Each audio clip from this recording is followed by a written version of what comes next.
Bismillahirrahmanirrahim. Assalamualaikum warahmatullahi wabarakatuh.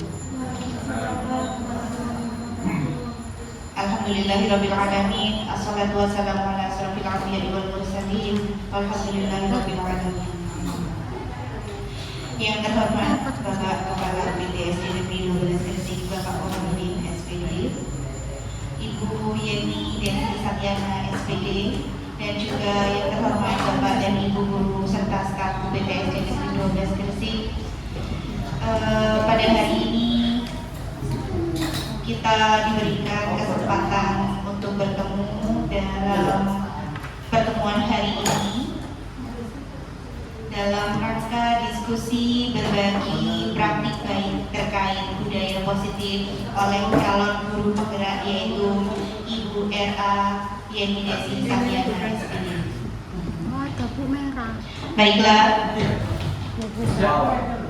langsung saja Bapak Ibu, saya selaku moderator, saya yang akan memimpin perjalanan acara pada siang hari ini. Sebelum kita memasuki acara diskusi, acara yang pertama adalah pembukaan, yang kedua adalah sambutan dari Bapak Kepala UPTS di Negeri 12 Gresik, Bapak Komarudin.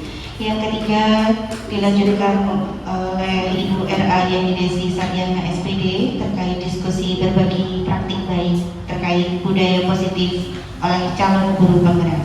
Selanjutnya yaitu sesi tanggapan dan tanya jawab.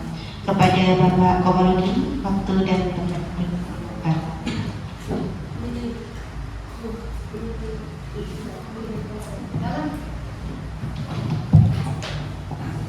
Bismillahirrahmanirrahim. Assalamualaikum warahmatullahi wabarakatuh.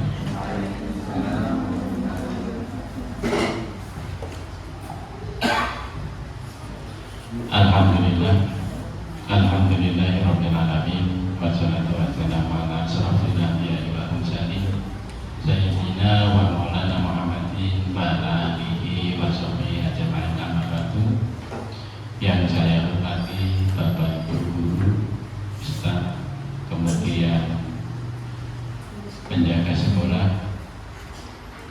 Pertama-tama marilah kita ucapkan syukur dengan mengucapkan alhamdulillahirabbil alamin, yang mana pada pagi setengah siang ini kita dapat berkumpul dalam keadaan sehat walafiat. Salawat dan salam kita aturkan kepada junjungan Nabi besar Muhammad SAW yang telah membawa kita ke dinul Islam. Bapak Ibu yang saya hormati, saya atas nama CGP Bu Yeni mengaturkan terima kasih. Yang pertama, panjenengan mau datang merawui atas undangan dari Bu Yeni. Kemudian yang kedua, sebenarnya di dalam hidup ini kita harus mempunyai prinsip bermanfaat kepada orang lain.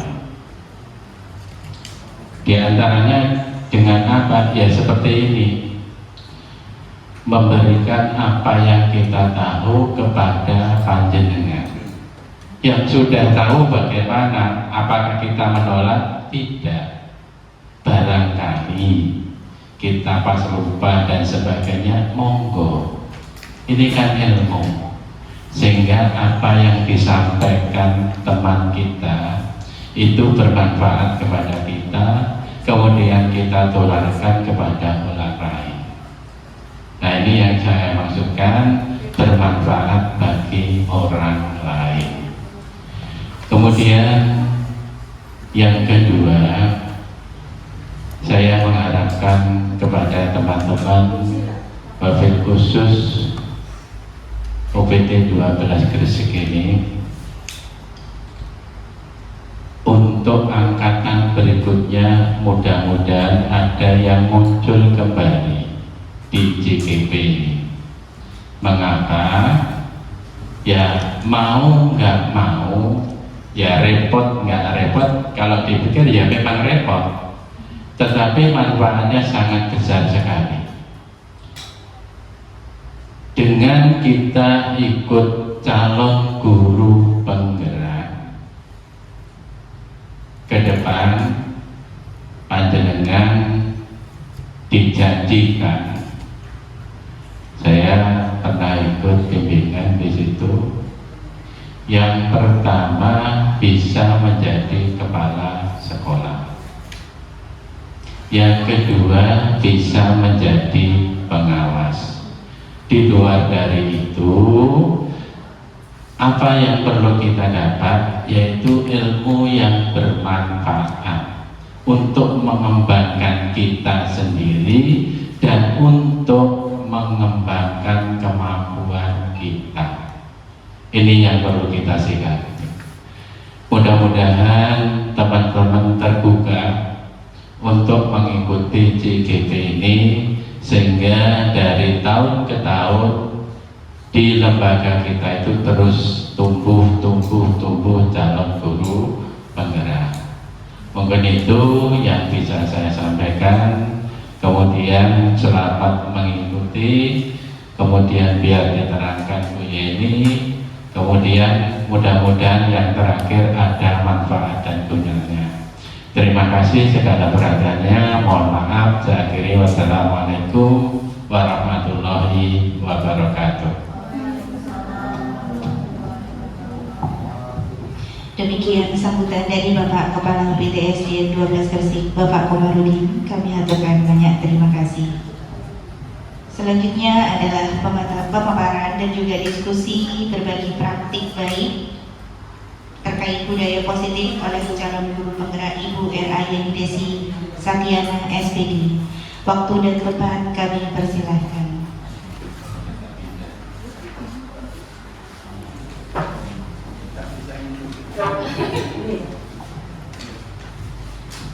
Mohon izin Pak Udin, saya menyampaikan sebelum saya memulai presentasi saya ingin menyampaikan sebuah pantun.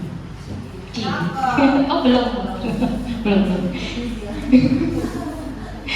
Di atas kusen ada buah durian. Masak cumi dicampur nasi. Untuk Bapak Ibu yang paling keren, izinkan saya memulai presentasi. Kasih. Pokoknya aku tambah dulu dan.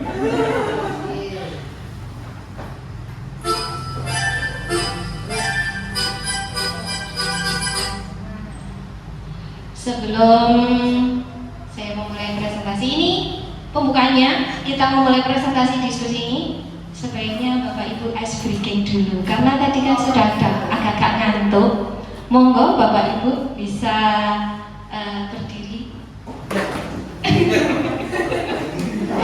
Ini kayaknya sudah pernah, kalau dulu zaman dulu yang suka warkop itu ada. Ya zaman dulu kalau warkop kan seperti itu. Anak-anak gitu ya. Ikutin nih Bapak Ibu. Ya. Bapak Kormen.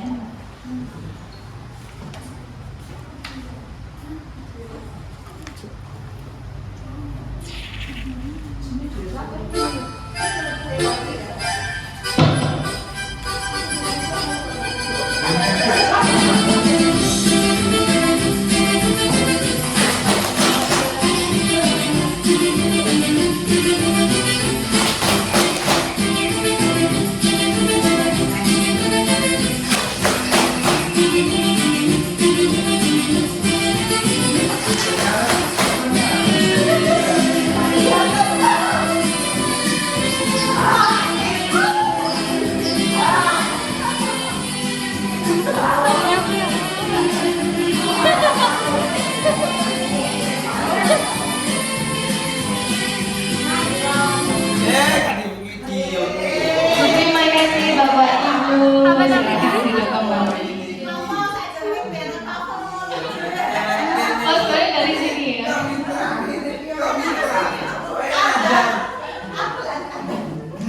Baiklah, kita mulai diskusinya kali ini. Apa itu pembelajaran? Menurut filosofi Ki Hajar Dewantara, Pendidikan adalah upaya untuk memajukan bertumbuhnya pendidikan budi pekerti, kekuatan batin dan karakter, pikiran serta tubuh anak. Tujuan pendidikan, menurut Ki Hajar Dewantara, tujuan pendidikan adalah menuntun segala kodrat yang ada pada anak agar mereka dapat mencapai keselamatan dan kebahagiaan yang setinggi-tingginya, baik sebagai manusia maupun sebagai anggota masyarakat. Oleh sebab itu, pendidik hanya dapat menuntun tumbuh atau hidupnya kekuatan kodrat yang ada pada anak agar memperbaiki lakunya, bukan dasarnya, hidup dan tumbuhnya kekuatan kodrat anak. Sekarang budaya positif. Budaya positif di sekolah yaitu nilai dan kebiasaan di sekolah yang berpihak pada murid agar mereka berkembang menjadi pribadi yang kritis, penuh hormat, bertanggung jawab sesuai dengan profil pelajar Pancasila. Konsep budaya positif. Di sini ada 6 konsep budaya positif. Yang pertama, disiplin positif. Kedua, motivasi manusia. Ketiga, kebutuhan dasar manusia. Keempat, restitusi posisi kontrol dulu. Kelima, keyakinan kelas. Yang keenam, segitiga restitusi. Apa makna budaya positif? Disiplin positif merupakan pendekatan mendidik anak untuk membentuk kontrol diri dan pembentukan kepercayaan diri sehingga mereka bisa berperilaku dengan mengacu pada nilai-nilai kebajikan universal dan memiliki motivasi intrinsik. Nilai-nilai kebajikan adalah nilai sifat positif manusia yang merupakan tujuan mulia yang ingin dicapai setiap individu. Hal tersebut adalah nilai-nilai dalam profil pelajar Pancasila. Nilai kebajikan. Di sini ada 3 bagian nilai kebajikan. Yang pertama adalah profil pelajar Pancasila. Kalau profil pelajar Pancasila untuk yang kurikulum merdeka sudah bisa dipastikan hafal di luar kepala. Ada beriman dan bertakwa pada Tuhan Yang Maha Esa, berakhlak dan mulia, berkebinekaan global, gotong royong, mandiri, kreatif dan bernalar kritis. Kemudian bagian yang kedua adalah IPO atau IPO Primary Years Program (PYP). Di sini ada toleransi, rasa hormat, integritas, mandiri, menghargai, antusias, empati, keingintahuan, kerjasama, percaya diri dan komitmen. Kemudian yang ketiga adalah keterampilan hidup atau life skill. Di sini dapat dibagi menjadi beberapa bagian lagi. Dapat dipercaya, lurus hati, pendengar yang aktif, tidak merendahkan orang lain dan memberikan yang terbaik dari dirinya. Nah, di sini ada sedikit ini rekan yang sudah saya lakukan bersama anak-anak.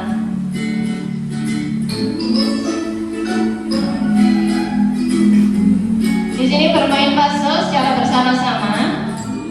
Fungsinya adalah meningkatkan sikap gotong royong. Jadi anak-anak bergotong royong untuk menemukan soal. Kemudian setelah menemukan soal, anak-anak diharapkan bisa berdiskusi secara kelompok. Setelah berdiskusi menemukan hasilnya, anak-anak menampilkan hasilnya di papan yang sudah tersedia atau di kertas yang sudah tersedia.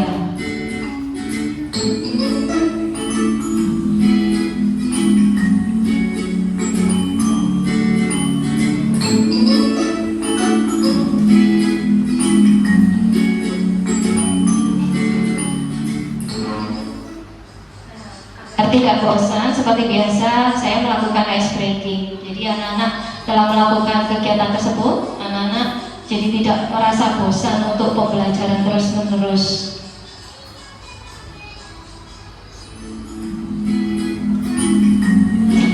Kemudian setelah hasilnya tadi sudah dipapang, kemudian ini anak-anak sedang menampilkan berdiskusi.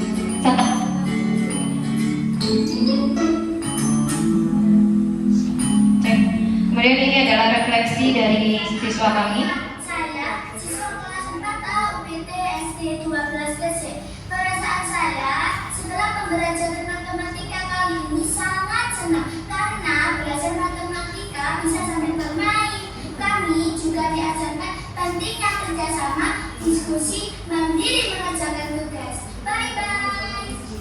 Nah, ini demikian pembelajaran yang berpihak pada siswa. Jadi pembelajaran sambil bermain karena usia peralihan dari yang kelas 3 ke kelas 4 ke kelas dewasa ini kan masih ada sifat-sifat bermainnya.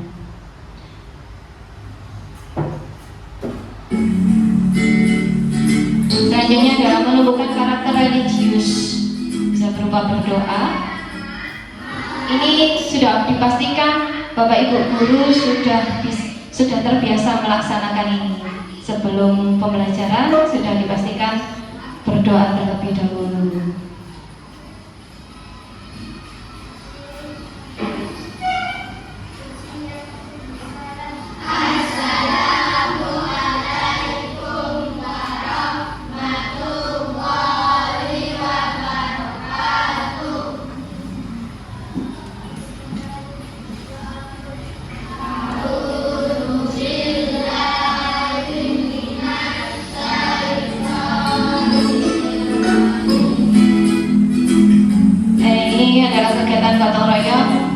Membersihkan lingkungan sekolah, budaya positif yang sudah kami lakukan.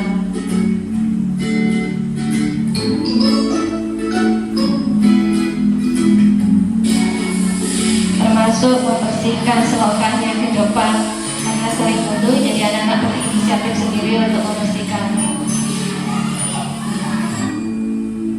Kemudian yang ini adalah berkolaborasi dengan teman saat kegiatan diskusi kelompok atau praktikum. Ini waktu praktek kegiatan magnet. Jadi anak-anak membawa macam-macam magnet, kemudian membawa macam-macam barang, didiskusikan. Ini pembelajaran dengan memanfaatkan teknologi.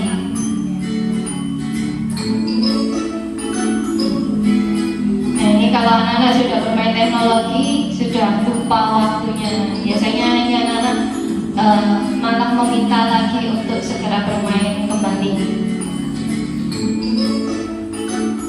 Ini melatih keberanian saat presentasi. Jadi tidak hanya bermain, anak-anak juga dilatih untuk berani mempresentasikan hasil diskusinya.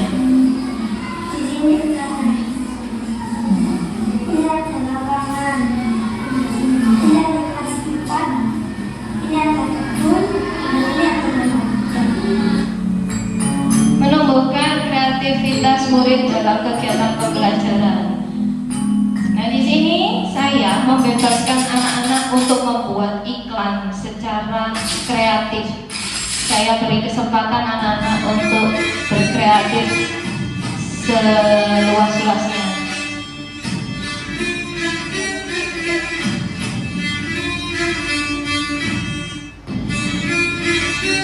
Ini dari kelanjutan dari program P5, proyek P5 setelah membuat ekoenzim.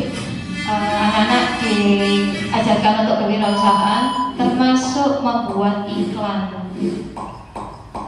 Jadi anak-anak untuk memasarkan ekoenzimnya, sabun ekoenzim, anak-anak berlatih untuk membuat iklannya, mempromosikan hasilnya.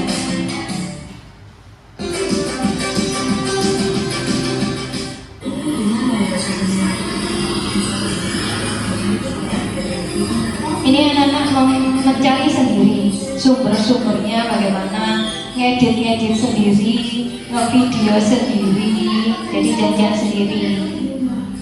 Dan hasilnya di luar ekspektasi saya kira hanya biasa saja. Ternyata anak-anak membuat iklannya ini sangat menarik untuk ukuran anak kelas 4. nanti kalian pakai ini aja satu menit lagi.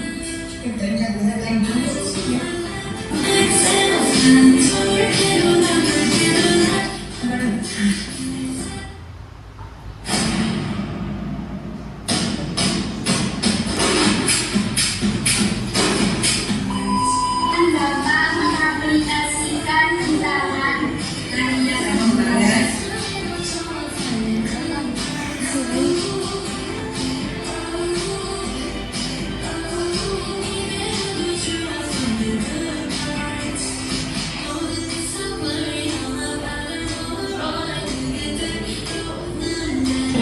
ini ada banyak kelompok-kelompoknya juga, tapi mohon maaf hanya satu yang saya tampilkan daripada nanti kelamaan bisa sampai sore nanti.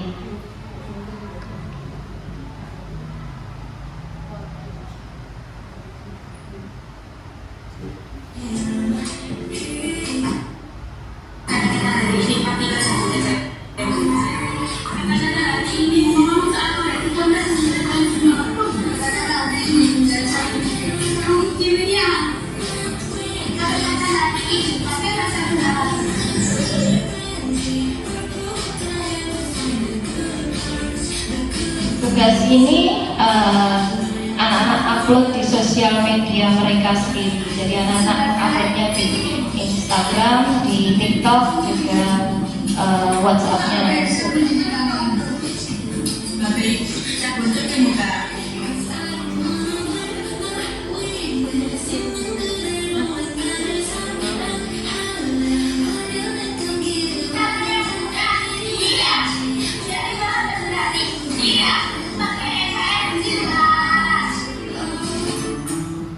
Terima kasih, saya mohon izin untuk aplausnya untuk anak saya yang sudah sekreatif. Nah, di sini ada kebutuhan dasar manusia. Setiap tindakan seseorang adalah untuk memenuhi kebutuhan dasarnya. 5 kebutuhan dasar manusia yaitu bertahan hidup, kasih sayang dan rasa diterima, kebebasan, kesenangan, dan penguasaan. Kalau untuk makan, minum kira-kira masuk kemana Bapak Ibu? Bertahan hidup nih. Kalau kasih sayang dan diterima kan itu biasanya kebutuhan utama Pak. Teori motivasi, menghindari ketidaknyamanan atau hukuman, mendapatkan imbalan atau penghargaan orang lain untuk menjadi orang yang mereka inginkan, menghargai diri sendiri dengan nilai yang mereka percaya. Nah, ini adalah posisi kontrol guru. Posisi kontrol guru adalah sebagai penghukum, pembuat rasa bersalah, sebagai teman, sebagai pemantau, dan sebagai manajer. Saya berikan contoh penerapan 5 posisi kontrol guru. Siswa tidak menggunakan salah satu atribut sekolah lengkap pada saat upacara. Masih banyak ya, saat kita melaksanakan upacara hari Senin, ada beberapa anak yang tidak menggunakan atribut lengkap. Nah, di sini kalau sebagai penghukum itu biasanya berdiri di lapangan selama 1 jam dengan posisi sikap hormat kepada bendera. Itu adalah posisi guru, kontrol guru sebagai penghukum. Kemudian kalau pembuat rasa bersalah itu biasanya ditanyakan dulu, berapa kali kamu sudah melanggar peraturan sekolah? Nah, itu menumbuhkan rasa bersalah. Jadi anak-anak, oh iya sudah 2 kali, oh iya sudah 3 kali. Jadi anak-anak mengingat kalau hal tersebut adalah hal salah. Kemudian untuk yang sebagai teman,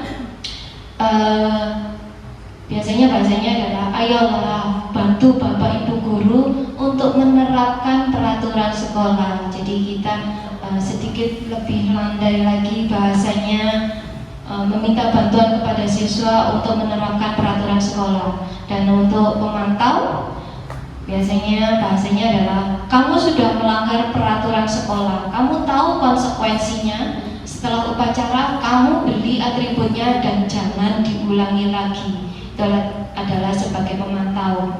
Kemudian yang sebagai manajer, apakah kamu tahu apa kesalahan kamu? Kira-kira bagaimana kamu memperbaikinya? Jadi kalau manajer ini mengungkapkan kira-kira si anak ini paham nggak dengan kesalahannya, dan kira-kira si anak ini memiliki solusi enggak untuk kesalahannya tersebut, solusi untuk memperbaiki ini. Keyakinan kelas. Mengapa keyakinan kelas? Mengapa bukan peraturan kelas? Menurut Gosen 1998, suatu keyakinan akan lebih memotivasi seseorang dari dalam, atau memotivasi secara intrinsik. Seseorang akan lebih tergerak dan bersemangat untuk menjalankan keyakinannya daripada hanya sekedar mengikuti serangkaian peraturan. Murid-murid pun demikian. Mereka perlu mendengarkan dan mendalami tentang suatu keyakinan daripada hanya mendengarkan peraturan-peraturan yang mengatur mereka harus berlaku begini atau begitu. Pembentukan keyakinan kelas. Pembentukan keyakinan kelas ini sifatnya abstrak, berupa pernyataan universal, dibuat dalam pernyataan positif sedikit saja agar bahasanya ini sedikit, kalimatnya ini hanya sedikit saja agar mudah diingat, sesuai dengan kondisi kelas dan sekolah sehingga mudah diterapkan. Semua warga sekolah atau warga kelas dilibatkan saat membuat keyakinan kelas. Jadi di sini menghindari kata tidak boleh atau jangan. Jadi diusahakan untuk membuat kalimat yang positif. Jadi anak-anak yang diingat adalah kalimat positifnya. Segitiga restitusi, suatu proses yang dijalankan guru agar menghasilkan murid yang mandiri dan bertanggung jawab. Yang pertama adalah menstabilkan identitas. Tidak ada manusia yang sempurna. Setiap orang pernah melakukan kesalahan. Jadi di sini kita harus menstabilkan identitas, meyakinkan bahwa kepada siswa bahwa semua orang itu pernah kok melakukan kesalahan. Jadi tidak ada yang sempurna. Bahkan seorang guru pun itu juga pernah melakukan kesalahan. Kemudian untuk yang kedua, validasi tindakan yang salah. Nah di sini ditanyakan, kamu tentu punya alasan. Adakah cara yang lebih efektif? Nah di sini memvalidasi tindakan yang salah ini adalah kita mencari info. Kira-kira anak tersebut berbuat seperti itu apa sih alasannya? Yang mendasari dibalik dari perilaku tersebut itu apa? Kemudian yang ketiga, menanyakan keyakinan. Keyakinan apa yang sudah kita sepakati? Keyakinan apa yang sudah dilanggar? Bayangan tentang kelas yang ideal itu yang seperti apa menurut pandangan siswa? Nah di sini menstabilkan identitas, suatu proses yang dijalankan guru agar menghasilkan murid yang mandiri dan bertanggung jawab. Berdasarkan prinsip membuat kesalahan adalah bagian dari proses pembelajaran. Jadi prinsipnya adalah membuat kesalahan itu termasuk bagian dari proses pembelajaran. Misal kalimatnya adalah berbuat salah itu wajar. Tidak ada manusia yang sempurna. Ibu, bapak pernah melakukan itu. Bapak atau ibu tidak mau mencari siapa yang salah, tetapi bapak atau ibu ingin mencari solusi dari permasalahan ini. Atau bisa kalimat yang kamu berhak merasa begitu. Nah itu adalah menstabilkan identitas. Validasi tindakannya salah. Berdasarkan prinsip setiap perilaku berupaya memenuhi suatu kebutuhan tertentu. Kalimatnya bisa berupa, kamu pasti punya alasan mengapa melakukan hal itu. Atau bisa dengan kalimat yang seperti ini, padahal kamu bisa melakukan yang lebih buruk dari ini ya. Atau kamu patut bangga karena telah melindungi sesuatu yang penting buatmu. Atau bisa juga dengan kalimat, kamu melakukannya karena mempertahankan sesuatu yang penting bagimu ya. Sekarang menanyakan keyakinan. Berdasarkan prinsip teori kontrol bahwa pada dasarnya kita termotivasi secara intrinsik. Contoh kalimatnya bisa, apa keyakinan kelas kita? Nilai-nilai apa yang sudah disepakati bersama? Atau seperti apa gambaran sebuah kelas yang ideal menurut kamu?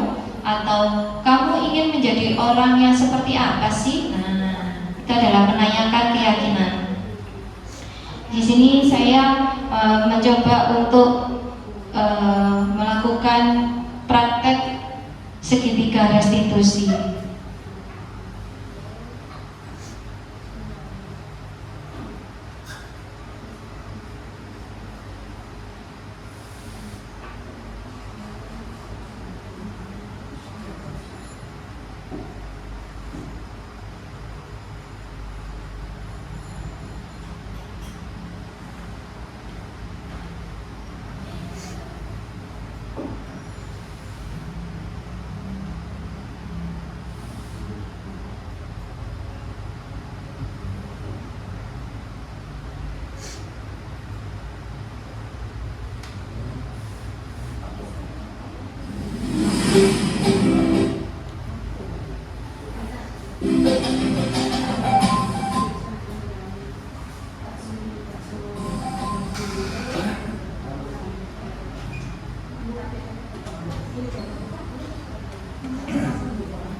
Ini saya mohon maaf suaranya kurang terdengar. Di sini saya menanyakan alasan kenapa kok Noval ini tidak mau ikut piket.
Untuk yang kasus kedua adalah Bibi ini terlambat sekolah, memang sering terlambat.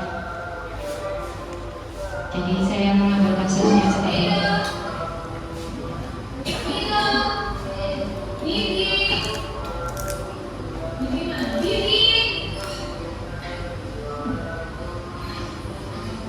Selamat pagi,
Jadi di sini Bibi ini alasannya alarmnya mati, alarm jamnya ini mati dan tidak diganti.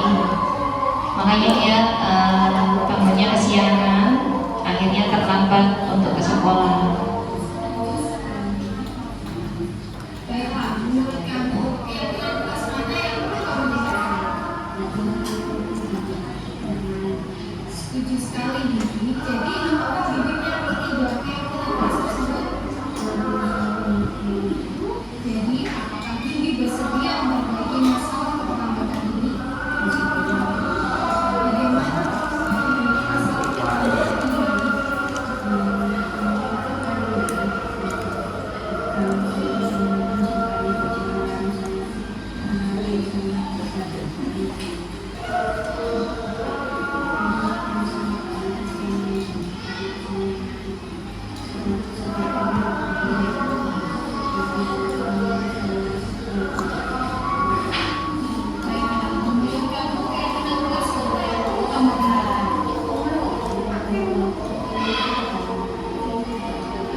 Setuju sekali Bibi. Jadi apakah Bibi meyakini bahwa keyakinan kelas tersebut? Jadi apakah Bibi bersedia memperbaiki masalah keterlambatan ini? Bagaimana kamu akan memperbaiki masalah keterlambatan ini?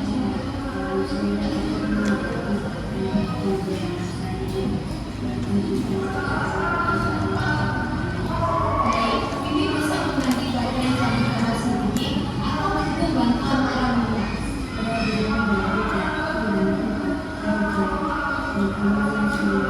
Bagus sekali Bibi. Kira-kira apa baterai jam tangan yang nanti akan kamu ganti?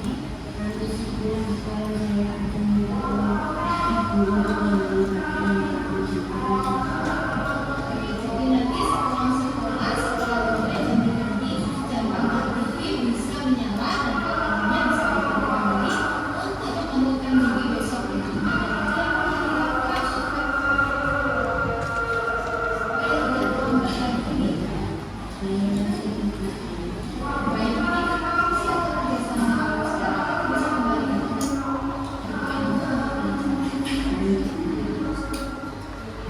Kemudian ini adalah testimoni dari siswa yang tadi. Saya senang sekali ketika Bu ini mengajak saya berdiskusi untuk keterlambatan saya datang ke sekolah hari ini. Saya senang sekali ketika saya diberi kesempatan untuk mengungkapkan alasan keterlambatan saya dan mencari solusi bersama untuk permasalahan saya. Saya janji saya tidak akan terlambat lagi sesuai dengan keyakinan kelas yang saya yakini tidak merugikan diri saya sendiri dan orang lain. Terima kasih Bu Yeni. Oke, Bibi memang sering masalahnya adalah sering tidak masuk memang. Nah, terima kasih. Ada pantun lagi sebagai pantun penutup. Tetangga baru namanya Maman, punya anak namanya Dadang. Mohon maaf bila ada kekurangan, jika ada lebihnya tidak usah dikembalikan.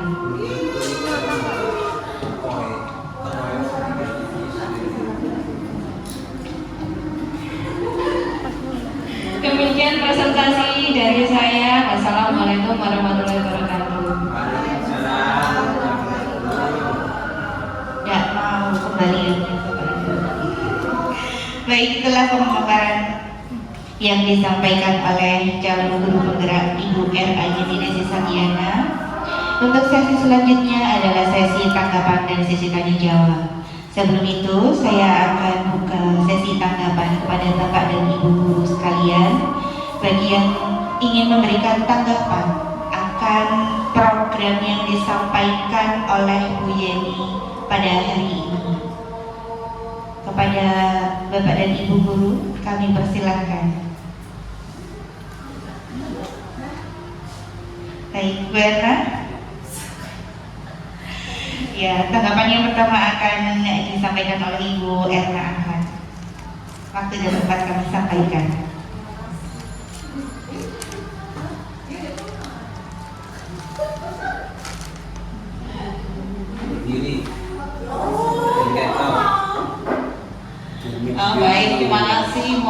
maaf Bapak Ibu semua. Kita kasih tepuk tangan dulu yang paling meriah untuk Bu Yeni. Ya, jadi ini dari yang disampaikan Bu Yeni terkait dengan disiplin positif. Disiplin positif itu berarti kita membiasakan hal-hal positif baik untuk kita maupun untuk anak-anak, kemudian menghindari hal-hal yang negatif, termasuk penggunaan kalimat-kalimat negatif seperti itu kan ya Bu ya. Jadi sebisa mungkin tadi disampaikan kita gunakan kalimat-kalimat positif untuk membangun budaya positif kepada anak-anak. Kemudian kita punya alat untuk bisa membantu keterlaksanaan budaya positif itu, yaitu dengan menggunakan segitiga restitusi. Nah, ini segitiga restitusi ini adalah untuk alat kita untuk menghindari punishment atau hukuman kepada anak-anak, sehingga anak-anak itu tidak merasa terdakwa, terhukum apabila melakukan kesalahan. Nah, cuman dari video tayangan yang Bu Yeni tayangkan tadi mungkin sedikit ya Bu, overall sangat luar biasa yang sudah dilakukan Bu Yeni. Cuman tadi mungkin posisi duduk ya Bu ya. Jadi posisi duduk ketika kita sedang menghadapi siswa kita atau melakukan restitusi kepada siswa kita itu, di situ disarankan sebaiknya kita berperan sebagai sahabat untuk mereka sehingga mereka tidak terkesan untuk dihakimi. Jadi alangkah baiknya kalau posisi duduknya itu setara, jadi bersebelahan seperti ini, tidak depan saling berhadapan, sehingga mata ini kalau bertemu dengan matanya anak-anak itu jadi setara. Kemudian tidak terlihat kaku. Nanti kalau sudah di depan kan anak sudah beradik ya dengan kita. Nah, tapi kalau dia berada di samping kita itu lebih nyaman, sehingga segala keluhan itu, segala permasalahan itu bisa kita juga bisa dengan bijak untuk memberikan solusi seperti itu. Itu saja Bu Yeni, overall is okay. Terima kasih.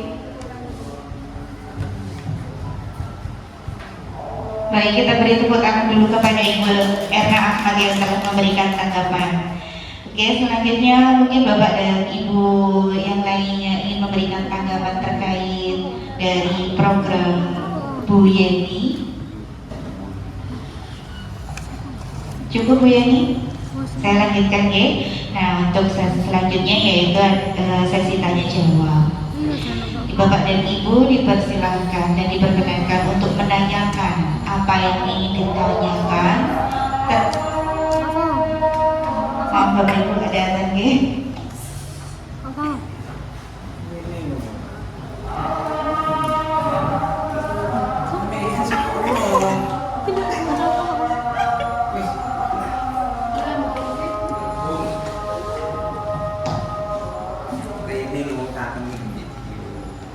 Tahu kasih video Pak.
Baik Bapak Ibu, kami lanjutkan ya. Untuk selanjutnya adalah sesi tanya dan jawab. Sesi ini diperkenankan kepada seluruh Bapak dan Ibu. Bagi siapapun yang ingin menanyakan sesuatu, ini adalah sesi yang tepat untuk menanyakan. Jadi bagi Bapak dan Ibu yang bertanya, silahkan mengangkat tangan atau bertanya kepada Ibu Yeni terkait program yang telah dipaparkan. Baik. Oh iya, ini ada Ibu Fitri. Baiklah, untuk pertanyaan yang pertama, kami persilahkan kepada Ibu Fitri. Waktu dan tempat dipersilahkan. Terima kasih Bu Yeni. Waktu yang sudah diberikan kepada saya, yang ingin saya tanyakan kepada Bu Yeni adalah bagaimana cara Bu Yeni membangun budaya positif yang ada di sekolah. Itu saja. Terima kasih.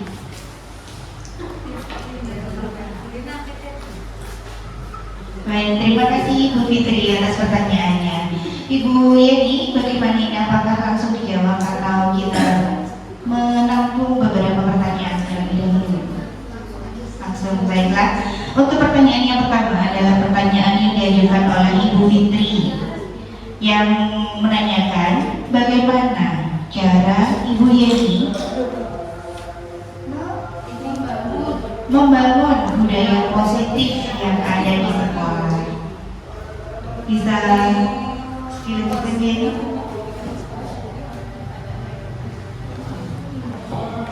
Baiklah, saya akan mencoba menjawab pengetahuan saya ini. Terima kasih atas pertanyaannya Bu Fitri. Bagaimana cara membangun budaya positif di sekolah? Membangun budaya positif di sekolah melibatkan berbagai strategi. Yang pertama, penting untuk menetapkan visi dan misi yang jelas mengenai nilai-nilai yang dijunjung tinggi. Komunikasi yang efektif antar anggota komunitas sekolah itu adalah kunci, termasuk melalui pertemuan rutin dan saluran komunikasi terbuka. Penghargaan dan pengakuan terhadap pencapaian siswa dan guru juga membantu memperkuat perilaku positif. Selain itu, penerapan program-program seperti pendidikan karakter, pelatihan keterampilan sosial emosional, dan kegiatan ekstrakurikuler dapat mendukung perkembangan budaya positif. Partisipasi aktif dari orang tua dan masyarakat juga penting untuk mendukung inisiatif sekolah. Demikian jawaban dari saya. Apakah cukup puas, Bu Fitri? Baik, itulah pemaparan jawaban dari Bu Yeni terkait pertanyaan yang disampaikan oleh Ibu Fitri. Cukup ya Ibu Fitri? Apa ada sanggahan atau tambahan? Oke, terima kasih. Nah, untuk selanjutnya kami akan buka pertanyaan kedua untuk Bapak Ibu yang bertanya. Kami persilahkan. Monggo Bapak Ibu. Oh iya, ini selanjutnya ada Bu Lina. Kepada Bu Lina kami persilahkan. Terima kasih kepada Bu Yeni dan Bu Lisa.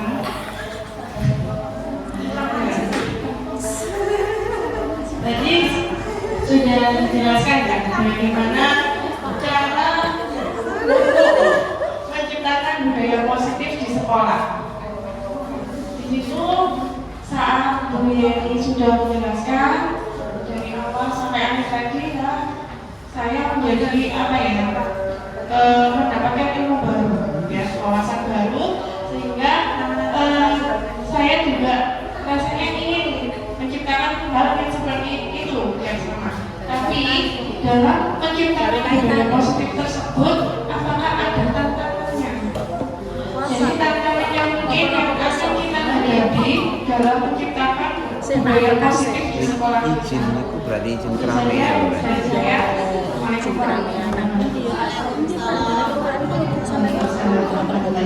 Pertanyaannya sangat bagus sekali ya Bapak Ibu. Memang benar yang kita lakukan yang kita hadapi itu tidak sama kata anak ya.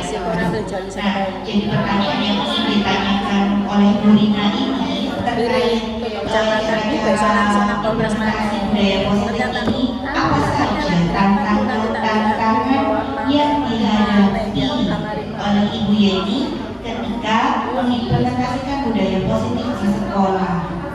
Baik, pertanyaan ini akan langsung dijawab oleh Ibu Yeni. Kepada Ibu Yeni, dipersilakan. Terima kasih atas pertanyaannya. Pertanyaannya bagus sekali, Bu Rina. Apa tantangan yang mungkin dihadapi dalam menciptakan budaya positif di sekolah? Menciptakan budaya positif di sekolah itu jelas tidak mudah dan selalu menghadapi berbagai tantangan.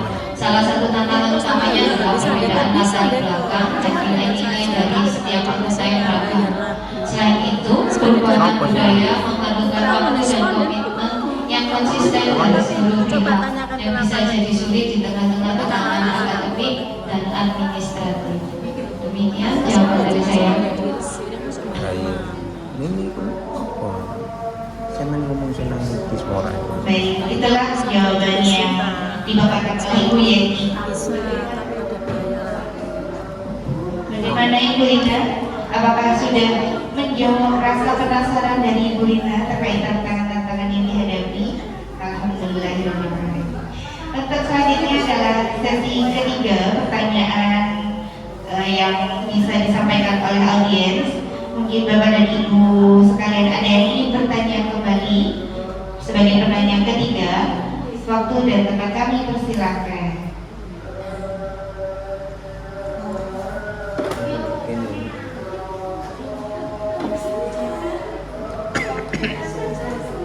Oh iya, Bu Fitra ingin bertanya. Oh, Bu Sila.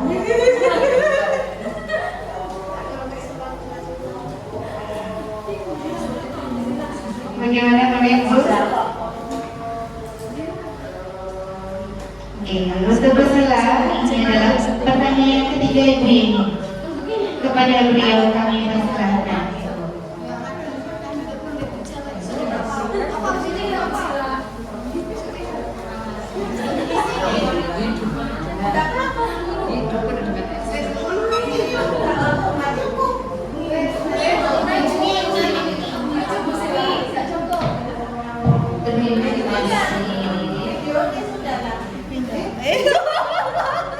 Maaf ya Bu Yeni, kali ini saya ada yang ingin menanyakan.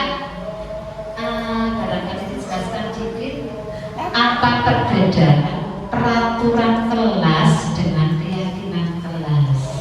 Seperti itu, karena saya belum seberapa paham. Terima kasih.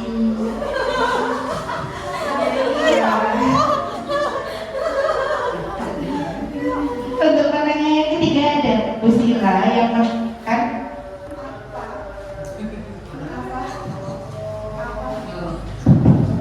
apa perbedaan dari peraturan kelas dengan keyakinan kelas yang merupakan program dari Ibu Yeni ini. Kepada beliau kami persilahkan. Terima kasih atas pertanyaannya, Bu Sila. Saya akan menjawab sepemahaman saya.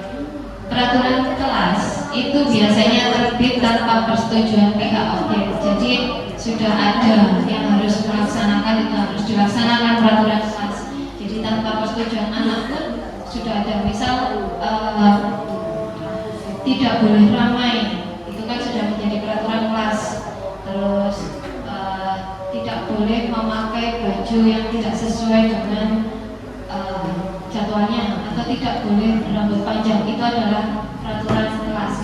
Kalau keyakinan kelas adalah persetujuannya dibuat bersama antara guru dan murid. Jadi ada persetujuan dari guru dan murid, dan ini kalimatnya adalah kalimat yang positif. Jadi menghindari kalimat negatif.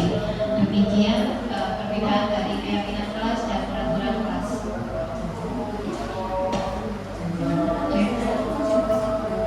Baiklah, itu adalah pemaparan dari Ibu Yeni. Apa yang membedakan antara aturan kelas dan keyakinan kelas? Bagaimana Ibu Sila? Ya, terima kasih.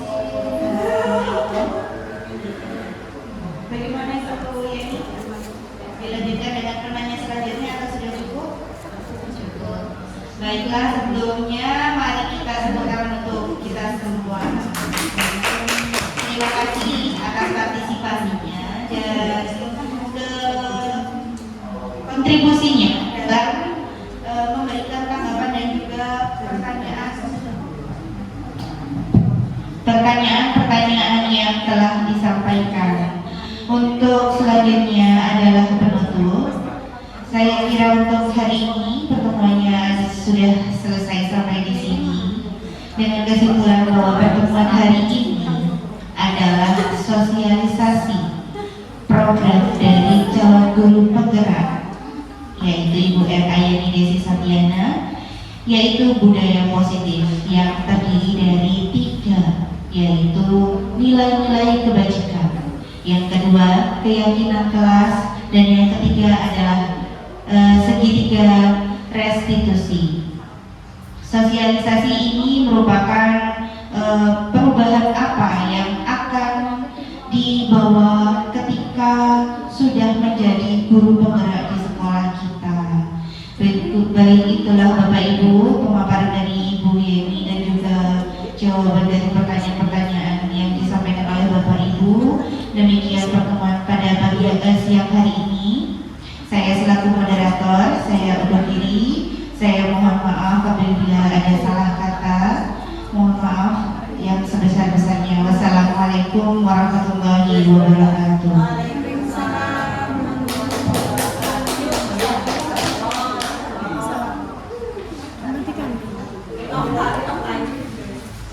Terima kasih Bapak Ibu di tengah kesibukan